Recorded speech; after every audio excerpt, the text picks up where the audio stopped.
ശ്രീഹരേ നമ. ശ്രീ ഗുരുവായൂരപ്പാ ശരണം. ശ്രീ ജഗദംബികായൈ നമ. ആ പൊന്നുതമ്പുരാന്റെയും അതുപോലെ ജഗദംബികയുടെയും അനുഗ്രഹാശസ്സുകളോടുകൂടി നമ്മൾ 20ാമത്തെ അധ്യായത്തിലേക്ക് പ്രവേശിച്ചിരിക്കുകയാണ്.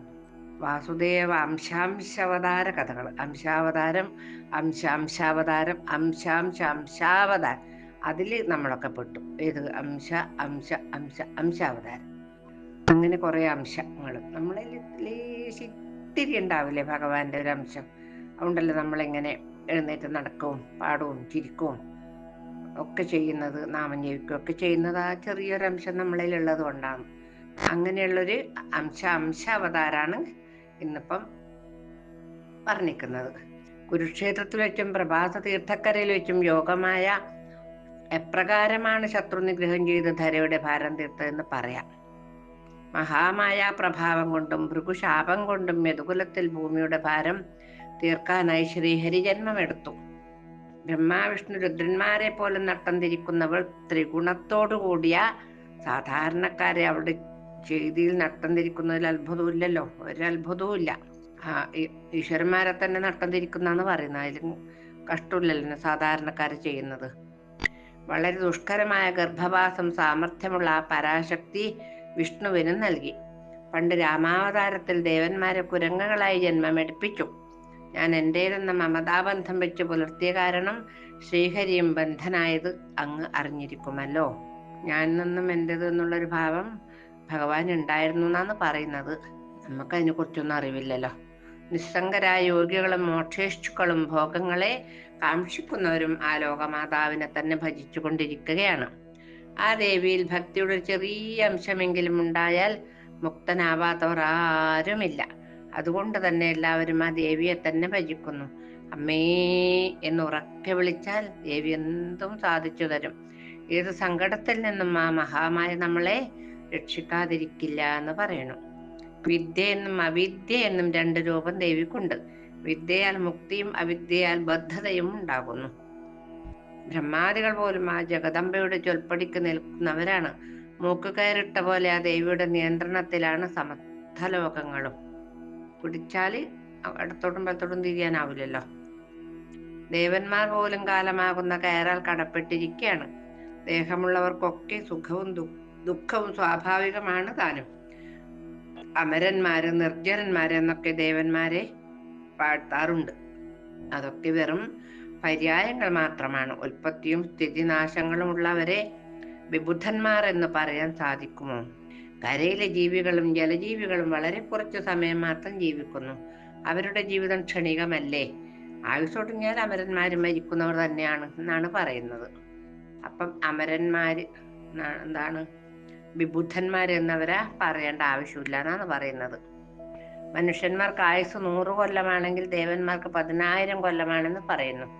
അതിലും അധികം വരും ബ്രഹ്മാവിന്റെ ആയുസ്. അതിലും എത്രയോ മടങ്ങ് എത്രയോ മടങ്ങാണ് ഭഗവാൻ വിഷ്ണുവിന്റെയും രുദ്രന്റെയും ആയുസ്. എങ്കിലും അവർക്കെല്ലാം നാശമുണ്ട്. ദേഹമെടുത്തവർക്കൊക്കെ മരണവും മരണത്തിന് ശേഷം പുനർജന്മവും ഉണ്ട്. കാലചക്രം തിരിഞ്ഞുകൊണ്ടിരിക്കുകയാണല്ലോ. സമസ്ത ലോകരും അതിൽ ഭ്രമിച്ചുകൊണ്ടിരിക്കുകയുമാണല്ലോ. ആഗ്രഹങ്ങളിൽ മുങ്ങിക്കിടക്കുന്നിടത്തോളം കാലം മുക്തി സാധ്യമല്ല. മായയിൽപ്പെട്ട് ഉഴലുന്നിടത്തോളം മോഹവും ഉണ്ടായിക്കൊണ്ടിരിക്കും. ബ്രഹ്മാദികളും ജനിച്ചു മരിക്കുന്നു. ജരാ നര ആദി വ്യാധി സുഖം ദുഃഖം തുടങ്ങിയതൊക്കെ എല്ലാവരും അനുഭവിക്കുന്നുണ്ട്. കാണപ്പെട്ട ദൈവങ്ങളായ സൂര്യചന്ദ്രന്മാർക്ക് പോലും ശത്രുഭയത്തോടുകൂടി മാത്രമേ കഴിയാൻ സാധിക്കുന്നുള്ളൂ. ഇവരുടെ സന്താനങ്ങളാണെങ്കിലോ സൂര്യപുത്രൻ മന്ദനാണ്, ചന്ദ്രന് കളങ്കമുണ്ടെന്നും ക്ഷയം സംഭവിക്കുന്നു എന്നും പറയുന്നു. ഉണ്ടല്ലോ, നമുക്കറിയാലോ ചന്ദ്രൻ വൃദ്ധിക്ഷയങ്ങളുള്ള ഒരു ദേവനല്ലേ. അതൊരു ശാപത്തിന്റെ കഥയാണ്.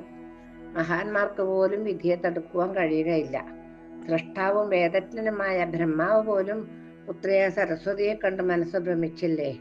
നോക്കിക്കോ എന്താണ് കഥ. മഹാശിവന്റെ പ്രിയപത്നിയെ സതിയും വെന്തു മരിച്ചില്ലേ. ജനങ്ങളുടെ ദുഃഖം പോക്കുന്ന ശിവനും ദുഃഖം കണ്ട് ആർത്തനായില്ലേ. ദുഃഖം സഹിക്കാതെ മഹാദേവൻ കാളിന്തിയിൽ മുങ്ങിയപ്പോൾ ആ നദിയിലെ ജലം ശിവന്റെ കോപത്തിന്റെയും ദുഃഖത്തിന്റെയും ചൂട് കൊണ്ട് കറുത്തുപോയില്ലേ. അതാണത്രേ കാളിന്തി നദിയിലെ വെള്ളം കറുത്തത് എന്ന് പറയുന്നു. കാമകേളിയിൽ മത്തനായി ഹരൻ ഉടുവസ്ത്രം അഴിഞ്ഞുപോയതുപോലും അറിയാതെ ഭൃഗുവിന്റെ ആശ്രമത്തിനടുത്തുള്ള വനത്തിൽ ചെന്നപ്പോൾ ഭൃഗു മഹർഷി ശപിച്ചില്ലേ, അല്ലയോ ലജ്ജയില്ലാത്തവനെ, നിന്റെ ലിംഗം പതിച്ചു പോകട്ടെ എന്ന്. പണ്ട് ഇന്ദ്രനും കാളയായി ഭാരം ചുമന്ന് നടന്നില്ലേ? വിഷ്ണു തന്നെയായ ശ്രീരാമചന്ദ്രൻ മോഹവലയത്തിൽപ്പെട്ട് പൊന്മാനിനെ തിരിഞ്ഞു പോയി. അപ്പോൾ ഈ യഥാർത്ഥ ജ്ഞാനവും പ്രഭുത്വം എവിടെ പോയി ഇവർക്കൊക്കെ? സീതാവിരഹ സമയത്തും ശ്രീരാമസ്വാമി വല്ലാതെ തളർന്നു പോയില്ലേ? നമ്മളെ ബോധിപ്പിക്കാനാണോ ഒക്കെ മനുഷ്യന്മാരെ ബോധിപ്പിക്കാനുള്ള കളിയായിരുന്നു. എന്നാലും അത് അങ്ങനെ ഒരു നാടകം അഭിനയിച്ചു. സീതയുടെ പാതിവ്രത്യത്തിന്റെ പറ്റി നല്ലപോലെ ബോധമുള്ള രാമൻ അഗ്നിപ്രവേശം ചെയ്യിപ്പിച്ചിട്ടല്ലേ ആ സതീരത്നത്തെ വീണ്ടെടുത്തത്? ആ മഹാമായയുടെ ശക്തിയെപ്പറ്റി എന്ത് പറയുവാനാണ്? ആ മായ വിശ്വത്തെ മുഴുവൻ തന്റെ ചൊൽപ്പടിയിലാക്കി പമ്പരം കറക്കുന്നത് പോലെ കറക്കുകയാണ്.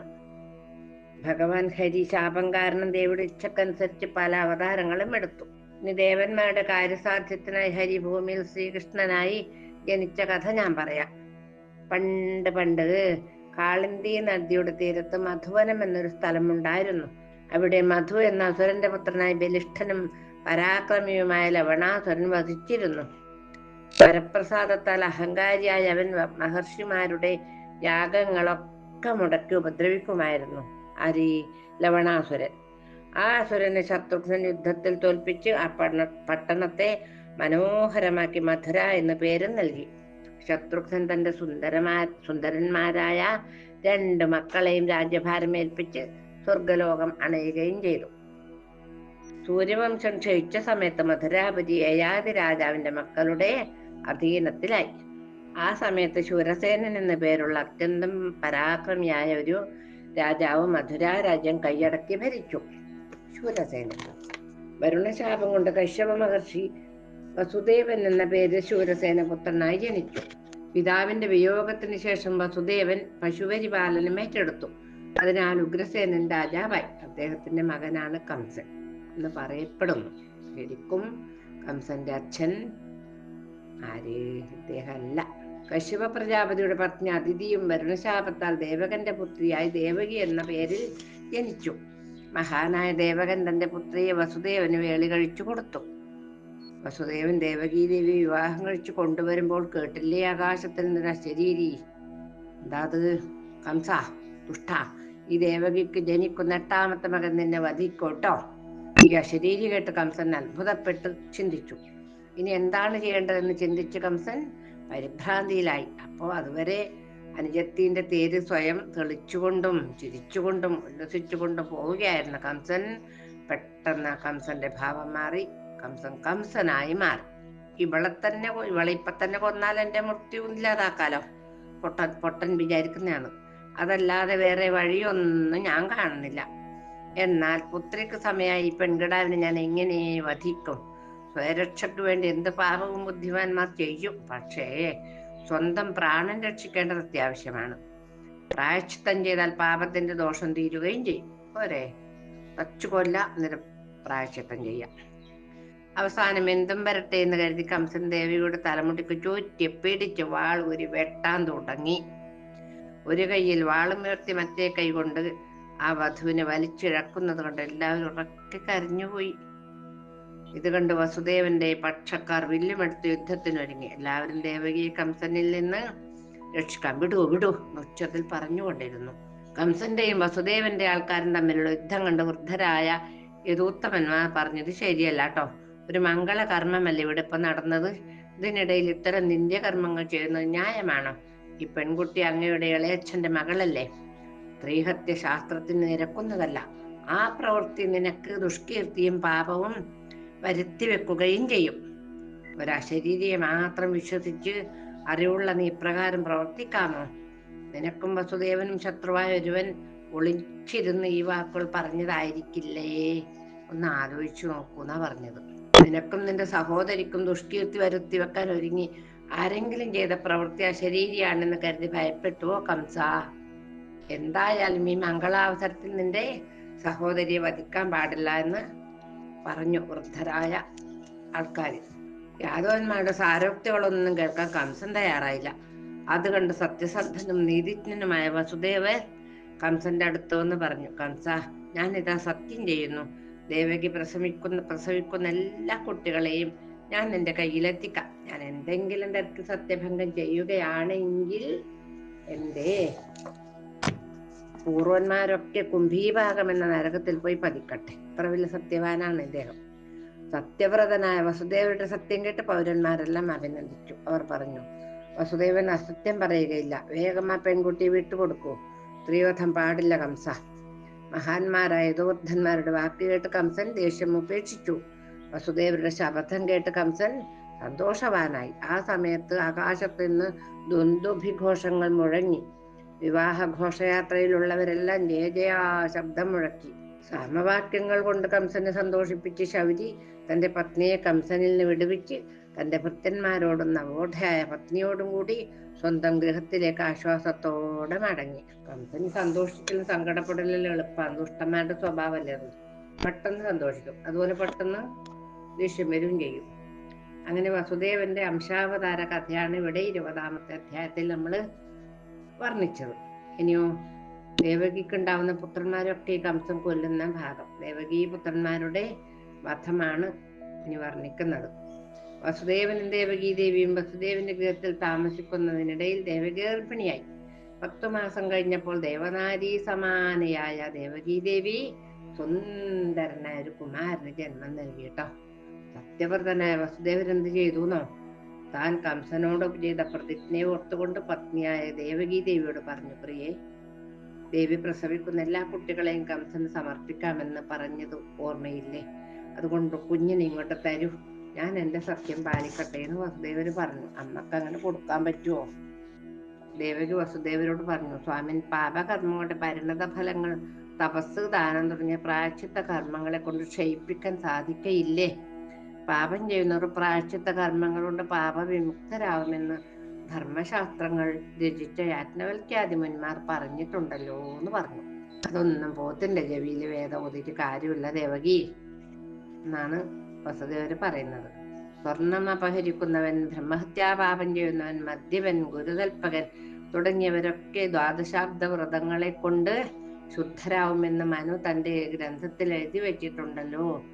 വരാനുള്ളത് വരും എന്നുറപ്പാണെങ്കിൽ മന്ത്രവാദത്തിന്റെയും വൈദ്യത്തിന്റെയും പ്രസക്തി വ്യർത്ഥമല്ലേ പ്രഭു? പരിശ്രമവും കർമ്മങ്ങളും കൊണ്ട് ഗുണമില്ലെന്നാണ് പറയുന്നത് ആര്യപുത്ര. പ്രമാണം കള്ളമാവുമ്പോൾ ധർമ്മനാശം സംഭവിക്കും. യജ്ഞങ്ങളെ കൊണ്ട് കാര്യസിദ്ധി ഉണ്ടാകുന്നത് പ്രത്യക്ഷമായി കാണുന്നതല്ലേ പ്രഭു? നമ്മുടെ കുഞ്ഞിനെ രക്ഷിക്കാനുള്ള ഉപായത്തെ പറ്റി ചിന്തിക്കും. അതാണിപ്പോ വേണ്ടത്. അല്ല, വേഗം എടുത്തിട്ട് കൊണ്ടു കൊടുക്കലല്ല എന്ന് ദേവകി പറയുന്നു. ദേവകി ദേവിയുടെ വാക്കുകൾ കേട്ട് വസുദേവരോട്, ദേവി പറഞ്ഞതൊക്കെ ശരിയാണ്, ഏത് കാര്യവും ഉത്സാഹത്തോടെ ചെയ്യണം. ഫലപ്രാപ്തി ഈശ്വരേച്ഛ പോലെ മാത്രമേ വരികയുള്ളൂ. പ്രപഞ്ചത്തിൽ 3 വിധം കർമ്മങ്ങളുണ്ട്. മുൻപുണ്ടായത്, ഇപ്പോൾ ഉള്ളത്, ഇനി വരാനുള്ളത്.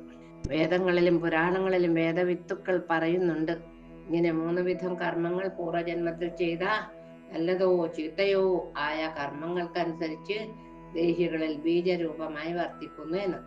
പൂർവ്വദേഹം വിട്ട് പുതിയ ദേഹത്തെ പ്രാപിക്കുന്ന സമയത്ത് ആ ബീജം വികസിച്ച് കർമ്മത്തിന്റെ ഗതി അനുസരിച്ച് യാതനാദേഹമോ ദിവ്യദേഹമോ ആയി രൂപാന്തരപ്പെട്ട് സ്വർഗഭോഗമോ നരകഭോഗമോ അനുഭവിക്കുന്നു. ഈ ഭോഗങ്ങളുടെ അവസാനത്തിൽ ഉൽപ്പത്തിയും സംഭവിക്കുന്നു. പിന്നെയും ദേഹം സ്വീകരിച്ച് ജനിക്കുന്നു. സഞ്ചിതങ്ങളായിട്ടുള്ള കർമ്മങ്ങളിൽ നിന്ന് പരിപാകമായ ഒരു ഭാഗം എടുത്ത് വർത്തമാന കർമ്മങ്ങളിൽ ചേർക്കുന്നു. ഇപ്പോൾ അനുഭവിക്കുന്ന ദുഃഖങ്ങൾ പൂർവജന്മങ്ങളിൽ നിന്ന് പ്രാരബ്ധമായി വന്നു പെട്ടതാണ്. പ്രായശ്ചിത്തം വേണ്ട പോലെ ചെയ്താൽ സഞ്ചിത കർമ്മത്തെയും വർത്തമാന കർമ്മങ്ങളെയും ഭേദപ്പെടുത്താം. എന്നാൽ പ്രാരാബ്ധ കർമ്മങ്ങൾ അനുഭവിച്ചു മാത്രമേ മതിയാവുകയുള്ളൂ എന്ന് പറഞ്ഞു. ദേവി, അതുകൊണ്ട് ഈ കുഞ്ഞിനെ കംസന് കൊടുത്തേ പറ്റുള്ളൂ, അല്ലെങ്കിൽ സത്യലംഘനം സംഭവിച്ച് ലോകനിന്ദക്ക് പാത്രീപുതരാവേണ്ടി വരും. അനിത്യമായ ഈ സംസാരത്തിൽ ജനിമരണങ്ങൾ ദൈവനിയോഗം കൊണ്ട് വന്നു ചേരുന്നതാണ്. അതിനെ മറികടക്കാൻ ആർക്കും സാധ്യമല്ല. അതുകൊണ്ട് കുട്ടിയെ എന്റെ കയ്യിലേക്ക് തരൂ ദേവി.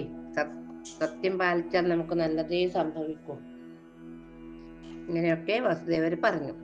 ആ സമയത്ത് പ്രിയതമന്റെ വാക്കുകൾ കേട്ട് ആ ദേവി സങ്കടം കൊണ്ട് വിറപൊണ്ട ശരീരത്തോടുകൂടി ആ അരുമ കുഞ്ഞിനെ വസുദേവനെ ഏൽപ്പിച്ചു.